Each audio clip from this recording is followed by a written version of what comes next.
जयमङ्गलं नित्यशुभमङ्गलं जयमङ्गलं नित्यशुभमङ्गलं जयमङ्गलं नित्यशुभमङ्गलं.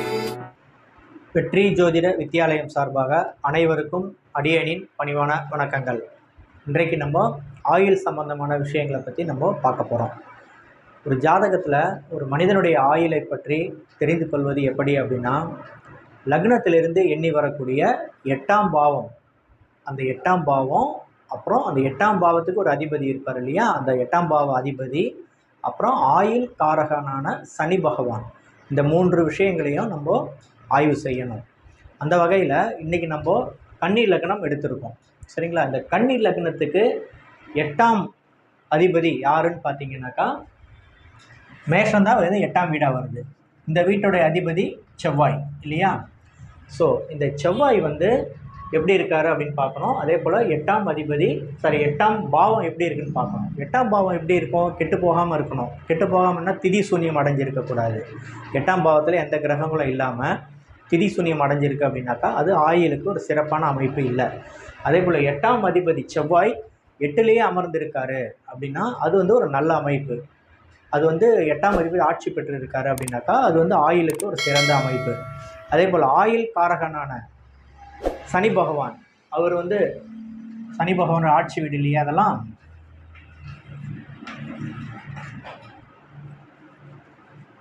So சனி பகவான் ஆட்சி அல்லது உச்சம் பெற்றாலும் அது வந்து ஒரு நல்ல அமைப்பு, ஆயுளுக்கு ஒரு நல்ல அமைப்பு.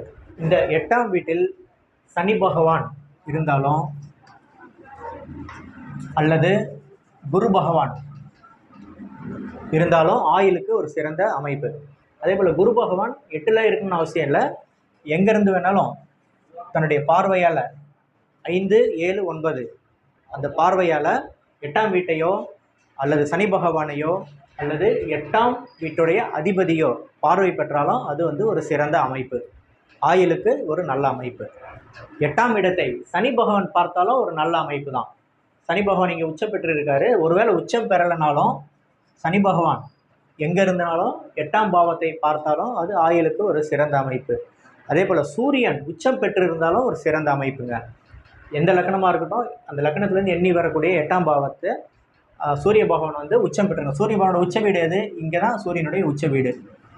ஸோ சூரியன் வந்து 8ல் தான் உச்சம் பெறணும்னு அவசியம் இல்லை, எங்கே வேணாலும் இருக்கலாம். சூரியன் வந்து உச்சம் பெற்று இருக்கணும், எந்த லக்னமாக இருந்தாலும் சரி. சூரியன் உச்சம் பெற்றிருந்தாலே ஆயுள் வந்து ஒரு தீர்க்க ஆயுள் அப்படின்ற ஒரு முடிவுக்கு நம்ம வந்துடலாம்.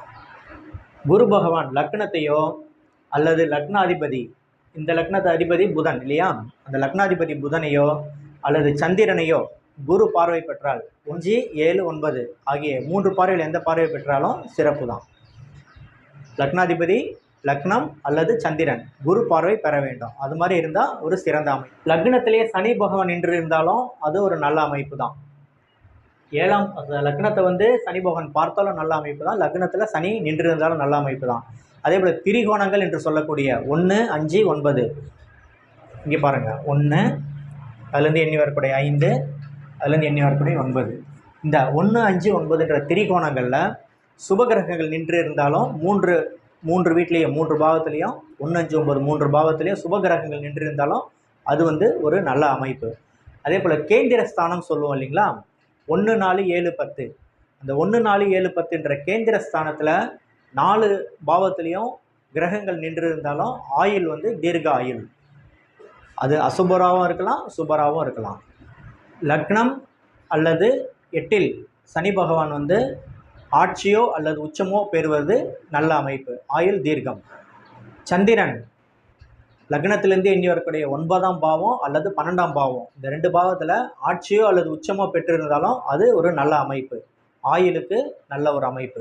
8ஆம் அதிபதியும் சனி பகவானும் பரிவர்த்தனை பெறுவது, பரிவர்த்தனை யோகம் அப்படின்னு சொல்லுவோம் இல்லைங்களா, அது அந்த மாதிரி அமைப்பு இருந்தாலும் நல்லது. இப்போ பார்த்தீங்கன்னா செவ்வாய் 8ஆம் அதிபதி செவ்வாய் இல்லையா, இந்த செவ்வாய் வந்து இங்கே இருக்காருன்னு வச்சுக்கோங்க. இது செவ்வாயோட இன்னொரு வீடு, சனி பகவான் இங்கே இருக்கார். ஸோ இப்படி இருக்கும்போது இது 2 பரிவர்த்தனை.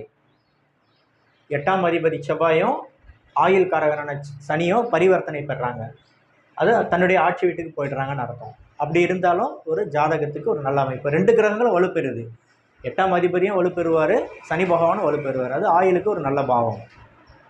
லக்னாதிபதியும் 10ஆம் அதிபதியும் வலுவாக இருந்தாங்கன்னா, ஆட்சியோ அல்லது உச்சமோ பெற்றிருந்தாங்கன்னா அது ஒரு நல்ல அமைப்பு. ஏன் இங்கே 10ஆம் அதிபதியை கொண்டு வரோம்னா, 10ஆம் இடம்ன்றது ஒரு கர்மஸ்தானம், சரிங்களா? அந்த கர்மஸ்தானம் அப்படின்றதுனால நம்ம அந்த 10ஆம் இடத்தையும் நம்ம கொண்டு வரோம். அப்போது லக்னாதிபதியும் 10ஆம் அதிபதியும் ஆட்சியோ அல்லது உச்சமோ அல்லது பரிவர்த்தனை யோகமோ பெற்றிருந்த ஆயுளுக்கு ஒரு சிறந்த அமைப்பு. லக்னத்திலிருந்து எண்ணி வரக்கூடிய 3, 6, 10, 11 இந்த ஸ்தானங்களில் சனி பகவான் ஆட்சியோ அல்லது உச்சமோ பெற்றாலும் ஒரு நல்ல அமைப்பு. இது நம்ம லக்னத்திலேருந்து எண்ணி வரணும். அப்படி வரும்போது ஆட்சியோ அல்லது உச்சமோ பெற்றிருந்தால் அது வந்து ஒரு நல்ல அமைப்பு. குருவும் சூரியனும் சம சப்தத்தில் நிற்கணும், அதாவது ஒன்றுக்கொன்று பார்வை பெற்றிருக்கணும். அது எந்த வீடாகனாலும் இருக்கலாம். இப்போ குரு இங்கே இருக்கார்,